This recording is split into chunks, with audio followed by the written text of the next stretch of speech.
Hello, my name is Bo and I'm singing Emilio. And she obviously wants to be in the picture. But now we have come to the most fabulous time of the day, lunchtime. Hey.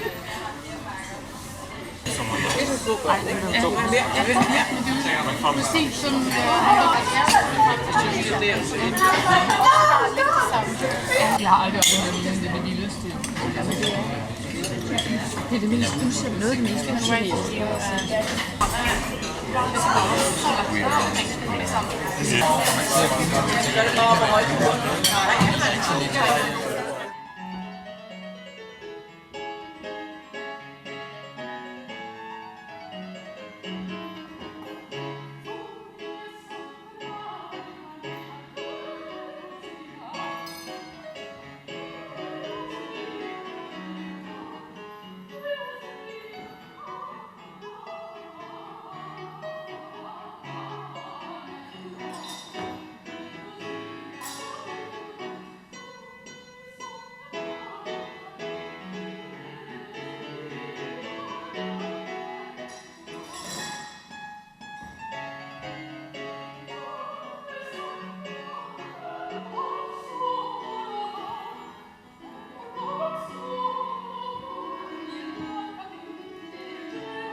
Hello everybody, here I am with our director Francisco Negrin. We already worked together for the Giulio Cesare production a few years ago, and this time it's a different opera, Partenope. I just talked with Lars Ulrich about this piece.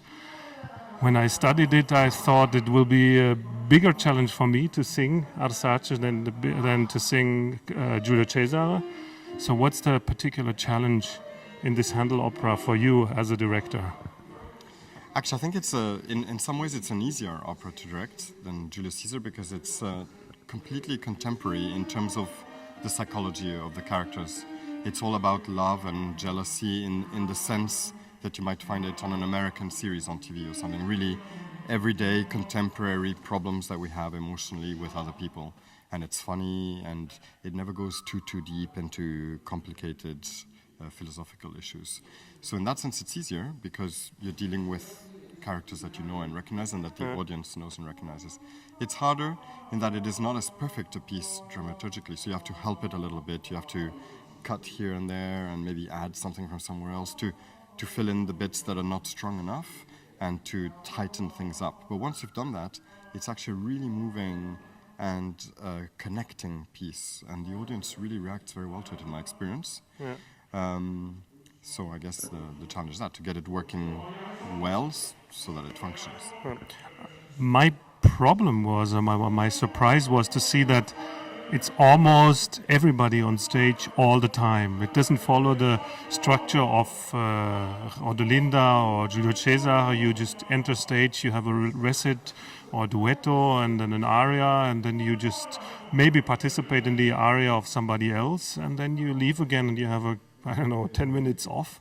But here everybody's pretty much all the time on stage. It's lots of things going on, lots of details, lots of things to memorize. Is that for you a challenge or a difference to Giulio Cesare, or is it just the singers who need to memorize because you know the piece so well now?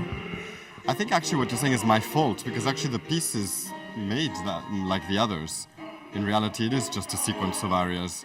Maybe there's more scenes that involve more people in some of the recits, but actually I've made it worse by having people participate a lot in other people's arias that normally they would have left the stage.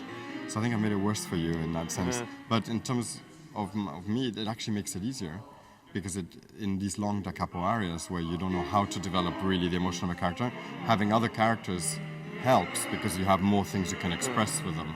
Keeps it alive, yeah. I just thought already after a couple of days of rehearsals last week that it's far more difficult to be funny and witty on stage than it is to be dramatic and sad. Would you support this theory?